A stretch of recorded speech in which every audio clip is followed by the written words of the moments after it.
Bonjour, monsieur Joël Marshall. Je suis navré que nous ne puissions pas mener cet entretien face à face.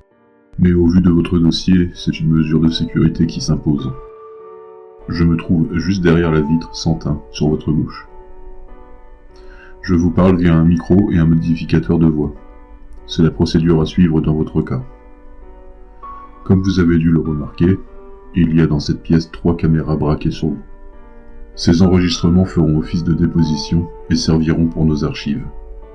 Est-ce que vous comprenez? Dites-le clairement à la caméra, face à vous. Oui, je comprends. Très bien. Maintenant, monsieur Marshall, vous allez devoir nous éclairer un peu quant à votre déclaration.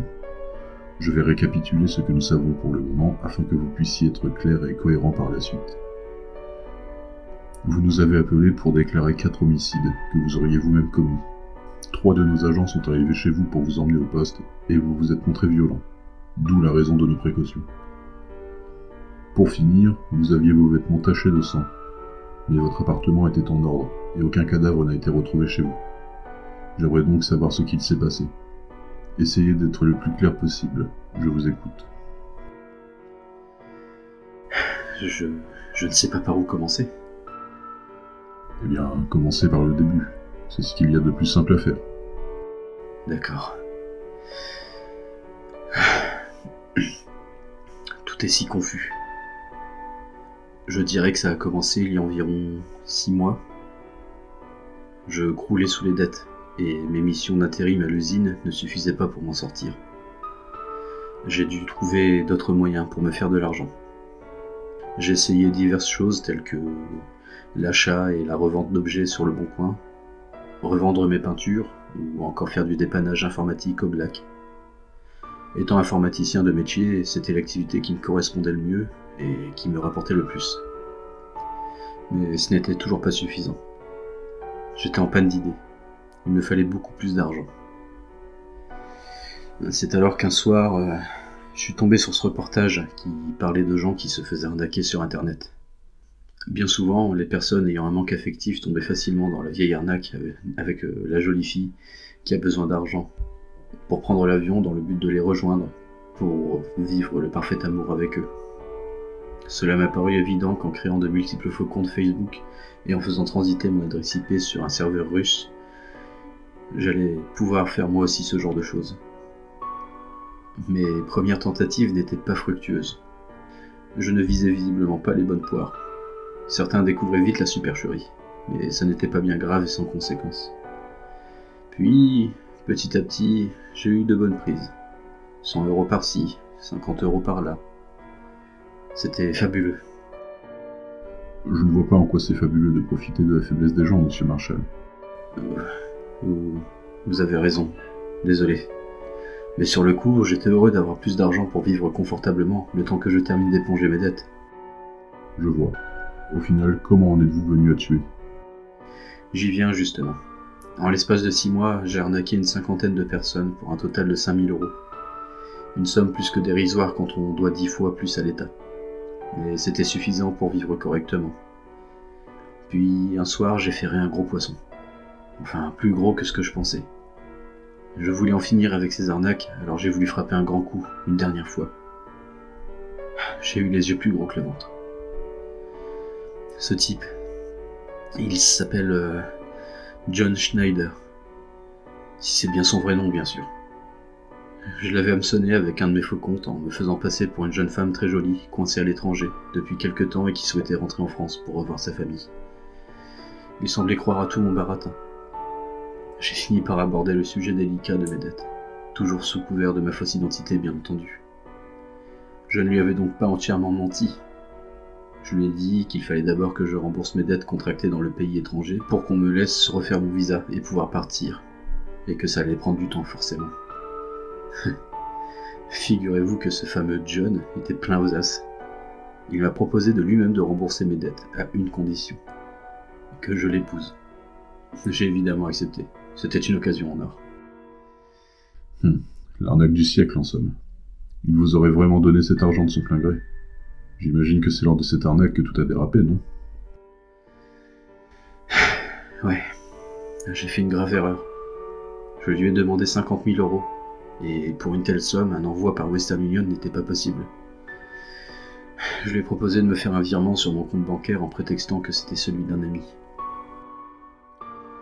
Attendez, vous lui avez demandé de faire ça sur votre compte personnel? C'est en effet très risqué. Vous auriez pu vous faire prendre facilement. Ceci dit, je ne vois pas le rapport avec les meurtres. C'est justement parce qu'il a eu mon nom que ça a dégénéré. J'ai bien eu le virement sur mon compte. J'ai continué à lui faire croire que cette belle jeune femme allait pouvoir revenir en France pour l'épouser pendant une semaine. Puis, je n'ai plus donné de nouvelles. J'ai évidemment remboursé mes dettes auprès de l'État avec un très gros chèque. On m'a demandé comment j'ai eu cet argent, évidemment. J'ai simplement répondu qu'on me l'avait donné pour m'aider. C'était pas vraiment un mensonge au final. Enfin, bref. Vous avez sans doute remarqué que j'ai diverses blessures plus ou moins superficielles. Celle que j'ai à la tête m'a été faite il y a 2 jours, sur le seuil de ma maison, alors que je cherchais mes clés dans ma poche. On m'a assommé. Je me suis réveillé dans cet immense manoir, au milieu d'une forêt. Je ne comprenais pas ce qui m'était arrivé. En reprenant mes esprits, j'ai fouillé mes poches pour prendre mon téléphone. Et évidemment, il n'y était pas. Mais j'y ai trouvé un dictaphone à la place, avec une petite note qui disait « Lis-moi ». J'avais d'ailleurs 2 dictaphones sur moi quand vos collègues m'ont arrêté. Il y a le chiffre 1 écrit au marqueur sur celui qui nous intéresse pour l'instant. L'enregistrement qu'il contient m'a donné froid dans le dos. En effet, je l'ai ici avec moi. Monsieur Marshall, cela vous dérange si nous l'écoutons ensemble? Je ne sais pas si je suis prêt à le réentendre, mais allez-y, je vous en prie. Très bien.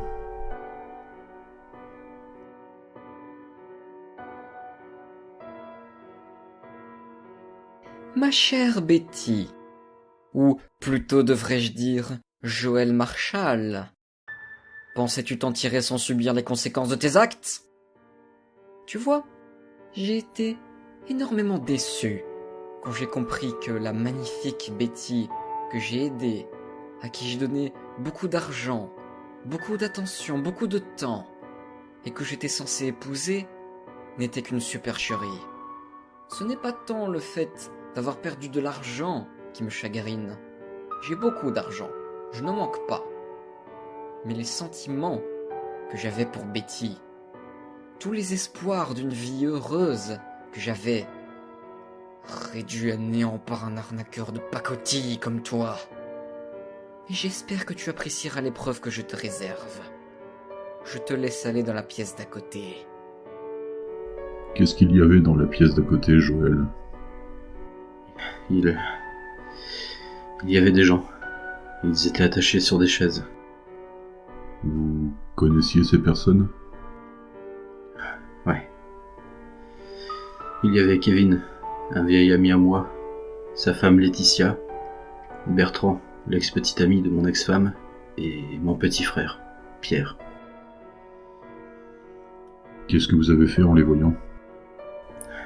Je les ai aidés, bien entendu. Je les ai immédiatement détachés en m'excusant. C'était de ma faute s'ils se retrouvaient là. J'ai pris mon frère dans mes bras. Il tremblait et ne comprenait pas ce qui se passait. Ce ne sont donc pas eux que vous avez tués? Après les avoir libérés, Kevin a sorti un dictaphone de sa poche et me l'a tendu. Ils avaient tous l'air perdus. Il m'a alors dit, l'homme qui nous a amenés ici m'a dit qu'on devait écouter ça ensemble. J'imagine que c'est l'autre dictaphone, c'est ça? Tout à fait. Allez-y, appuyez sur play.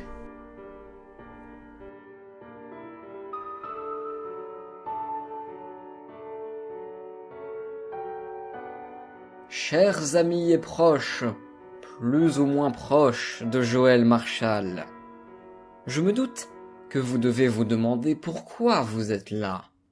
Eh bien, dites-vous que c'est grâce à notre ami commun, ou plutôt par sa faute, que vous vous retrouvez ensemble aujourd'hui.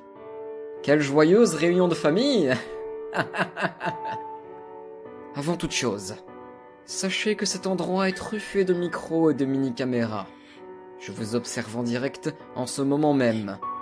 D'ailleurs, essuyez-moi ces larmes, mesdames, je vous prie. Voici comment je vois la chose. Vous allez participer à l'escape game le plus dangereux de la création. Ou devrait-on plutôt parler d'un Hunger Games? Voyez ça comme vous voulez. Au lieu de travailler en équipe pour pouvoir sortir d'ici, vous allez devoir vous entretuer. Avant de commencer notre petite fête, sachez que chacun d'entre vous est équipé d'un système de contrôle de fréquence cardiaque sous-cutanée. Je saurai donc exactement lorsque vous mourrez. Toutes les issues sont verrouillées, et personne ne vous entendra hurler. Oh, pas la peine d'essayer de casser une fenêtre pour sortir. Elles sont blindées et à l'épreuve des balles. Il en est de même pour les portes. Elles s'ouvriront uniquement lorsqu'il ne restera plus que l'un ou l'une d'entre vous en vie. J'ai également mis à votre disposition toutes sortes d'armes dans de nombreuses pièces de la maison. Mais un meurtre à main nue est tout aussi spectaculaire qu'un coup de fusil. Alors, n'hésitez pas et faites preuve d'originalité. Oh, et une dernière chose. Vous avez dû remarquer qu'il y a un coffre-fort encastré dans le mur au fond de la pièce où vous vous trouvez. Il contient la coquette somme d'1 million d'euros. Le dernier survivant aura accès à son contenu. Voyez ça comme une prime pour garder le silence.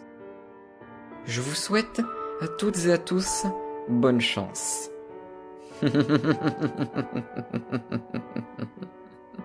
Mon Dieu, c'est terrible, monsieur Marshall. J'y vois déjà beaucoup plus clair. Allez-y, continuez. Après avoir entendu ça, on a tous commencé à paniquer. Sauf Bertrand, l'ex de mon ex. Je ne l'ai jamais porté dans mon cœur et sa réaction ne m'a pas surpris au final. Il s'est précipité vers une autre pièce en hurlant qu'il repartirait avec cet argent. J'ai regardé Kevin. Il réconfortait Laetitia du mieux qu'il pouvait. J'étais désolé pour eux, vraiment. Je leur ai souhaité bonne chance avant de m'en aller avec mon frère dans une autre pièce en quête d'une arme. On n'a fait pas d'autre choix malheureusement. Nous sommes arrivés dans ce grand salon très lumineux. C'était limite apaisant. Sur le canapé, il y avait un pistolet, des chargeurs vides et une boîte de balles. Je n'avais jamais utilisé d'arme à feu avant, mais avec tous les films que j'avais vus et les jeux vidéo auxquels j'avais joué, j'ai vite compris comment mettre les balles dans les chargeurs. J'en avais 2 complets. J'avais pris la peine de compter. 7 balles par chargeur. Et votre frère, il n'a pas tenté de vous prendre cette arme pour vous tuer? Il était terrorisé. Il a bien essayé de me menacer avec un couteau de combat qu'il avait trouvé sur un des buffets du salon, mais j'avais bien vu qu'il ne pouvait pas me faire du mal. On a alors passé un marché. Comme tout était de ma faute, je lui ai promis de tout faire pour le faire sortir d'ici. Mais on devait d'abord s'occuper des autres concurrents. Qui avez-vous tué en premier, Joël? Je ne pouvais pas me résoudre à tuer mon vieil ami, ni même sa femme. Pierre et moi sommes allés dans la pièce où était parti Bertrand. C'est terrible, mais je me suis dit que quitte à tuer pour la première fois, autant que ce soit un connard. Donc, vous l'avez abattu avec le pistolet? J'aurais préféré. Ça aurait été plus simple. Je dois avouer que je me suis fait avoir comme un bleu. La porte était ouverte, je suis entré arme au poing. J'aurais dû me douter que ce fourbe de Bertrand allait surgir de derrière la porte pour m'attaquer en traître. Mais sur le moment, on ne pense pas à tout. Il m'a désarmé en me frappant la main avec un tisonnier. Heureusement que Pierre était là. Il l'a poussé avant qu'il ne me frappât à la tête avec la pointe de son arme de fortune. Le pistolet avait glissé trop loin pour que je puisse le récupérer. On s'est donc battu. J'ai fini par réussir à le désarmer à son tour. Pierre, lui, m'encourageait et intervenait de temps en temps pour le distraire. Je ne suis pas doué pour me battre. Je ne l'ai jamais été. C'était la première fois que je devais faire ça pour de vrai. Comment vous expliquer la suite? J'ai pris un mauvais coup. Il m'avait sonné et s'était mis sur moi pour m'étrangler. Ça m'a paru une éternité. Je sentais mes yeux s'écarquiller, comme s'ils allaient sortir de leurs orbites. Ses mains, qui lentement me broyaient la trachée, me coupaient le souffle, semblaient peser une tonne. J'essayais de me débattre. Je l'ai frappé dans les côtes. mais je manquais de force. Sûrement parce que je n'avais pas assez d'oxygène. Je me sentais partir. Je me suis dit que c'était foutu. J'ai tourné mon regard vers mon frère. Il hurlait. Je n'ai pas entendu ce qu'il me disait. Les vaisseaux sanguins qui éclataient dans ma tête me faisaient bourdonner les oreilles. Mais j'ai vu qu'il me montrait quelque chose. J'ai alors regardé au niveau de mon flanc droit et il y avait ce couteau de combat. Je n'ai pas hésité une seule seconde. Vous l'avez poignardé? Oui, je l'ai poignardé dans le bras. La douleur l'a fait relâcher la pression sur ma gorge. J'ai pu reprendre un peu mon souffle avant de le planter une seconde fois dans le cou et me libérer de sa prise. C'était ignoble. Tout ce sang qui s'était littéralement déversé sur moi. J'en ai eu dans la bouche. J'en ai encore le goût et l'odeur en mémoire. Gardez votre calme, monsieur Marshall. Pierre vous a donc sauvé la vie? Oui. Je lui en suis très reconnaissant. Je comprends. Que s'est-il passé ensuite? Ensuite, j'ai évidemment récupéré le pistolet, et ne trouvant pas Kevin ni Laetitia au rez-de-chaussée, on a cherché à l'étage. Je n'avais pas envie de les tuer. Je n'avais pas eu envie de tuer Bertrand non plus, et je n'ai pas pris plaisir à le faire. C'était affreux. J'ai alors eu envie de leur proposer de réfléchir tous ensemble à une solution pour sortir sans s'entretuer, et tant pis pour le million. Ils vous ont écouté? Non, bien sûr que non. On a fini par les retrouver dans une des chambres. Laetitia était terrorisée, et Kevin était sur les nerfs parce qu'il voulait survivre lui aussi. Quoi de plus normal après tout? Pierre et moi sommes restés à la porte de la chambre. Nous ne savions pas quelles armes ils pouvaient avoir, et après leur avoir proposé l'entraide, Laetitia a dégainé un pistolet, le même modèle que le mien, et Kevin avait un fusil de chasse qu'il avait dans le dos, attaché en bandoulière. Ils ont ouvert le feu. On s'est mis immédiatement à couvert de chaque côté de la porte. J'ai fait signe à Pierre de partir plus loin. Il n'avait qu'un pauvre couteau. J'étais vraiment stressé. Mes amis ne tiraient plus, alors je leur ai proposé encore une fois mon aide, sans me montrer. Et ils ont tiré dans le mur. Les balles, ayant traversé, ne sont pas passées loin de moi d'ailleurs. Puis je me suis mis à tirer moi aussi. En passant devant le cadre en bois de la porte, j'ai vu que Kevin rechargeait son fusil. J'ai pointé mon arme vers lui et lui ai tiré 2 balles avant de me coller dos contre le mur d'en face. Je l'ai entendu s'écrouler dans un râle atroce. Je l'avais touché à la gorge et à la poitrine. Laetitia, folle de rage, a vidé son chargeur aléatoirement. Une des balles a traversé mon avant-bras gauche. Je ne savais pas que c'était douloureux à ce point. Ça m'a carrément fait tituber. Les armes à feu sont vraiment redoutables, Joël. C'est un miracle que vous ayez survécu à cette fusillade à 2 contre 1. J'imagine qu'ils étaient tout aussi inexpérimentés que moi, et que j'ai eu beaucoup de chance. Je suis alors entré dans la chambre et je lui ai proposé à nouveau mon aide. Elle pleurait sur le corps sans vie de Kevin. C'était abominable. Tout ce sang à terre. Puis, elle m'a regardé, s'est mise à genoux, a écarté les bras et m'a dit « Vas-y, fais ce que t'as à faire, Joël.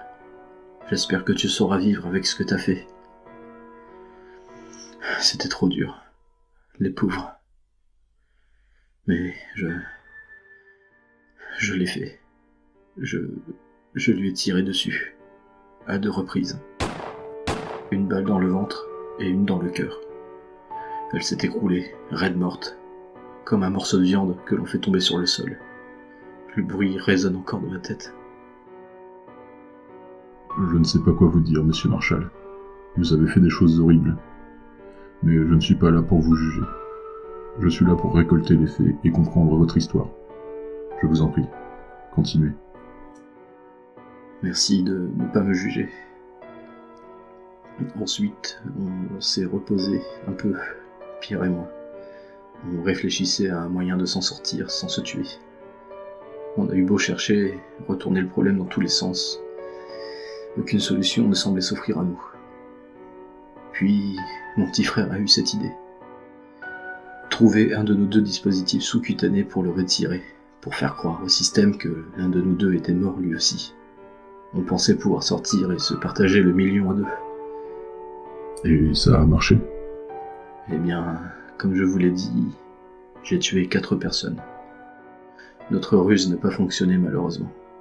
Je suis sorti seul, et je n'ai pas pris le million, je n'avais pas le cœur à ça.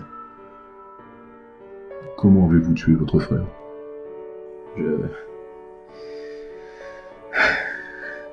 Je lui ai tiré une balle dans la tête. Dans ce cas, comment pouvez-vous m'expliquer que mes collègues me rapportent à l'instant qu'ils n'ont retrouvé que 3 cadavres dans cette maison abandonnée, et qu'il n'y a aucune trace du million d'euros? Ça, c'est un mystère. Comment expliquez-vous alors que votre frère nous a raconté la même version, à l'exception près que, d'après ses dires, il vous a mis une balle dans la tête et qu'il s'en est allé sans le million? Je vois. Vous m'avez bien eu sur ce coup-là. Donc vous admettez que vous avez pris le million? Oui, et je ne peux pas vous dire où l'argent se trouve. D'accord. Pourquoi avoir dissimulé que votre frère était en vie? Parce que ça change tout. Cela fait 3 meurtres et non 4. La raison semble évidente, non? Par contre, comme je vous le disais, j'ai bien fait 4 victimes ce soir-là. Laetitia était enceinte.